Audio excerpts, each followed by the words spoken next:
watu tumewapatia Eastleigh hapa.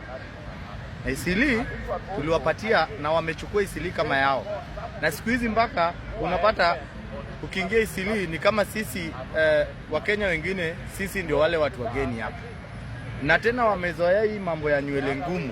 Wamezoea hii mambo ya hao wanataka wanakatia wasichana wetu na sisi wasichana wao hatuwezi guza. Wamezoea hii mambo ya discrimination. Tunataka kuambia kitu moja. Unaona hii ni last time mlikanyaga bendera yetu tulinyamaza. Mkakuja shika wa mama wetu vibaya kwa street tukawanyamazia. Sasa umesema hii ni last warning yenye tunataka kuwapatia.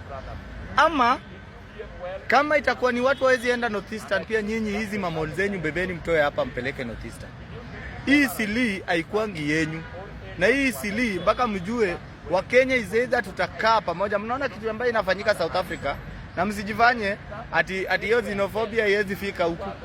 Hii upumbavu yenye mnataka kuleta ya kutaka kuambia watu ati sijui Kenya fulani hawezi kanyaga huku, sijui hawezi fanya kazi huku, hiyo ujinga yenye tunataka kukomesha kabisa. Hii ni last warning ambayo tunawapatia. Na kama mnataka tukuje Eastleigh, na kama Prime Minister wa bunge, I will organize people to kuja to demonstrate hapo Eastleigh.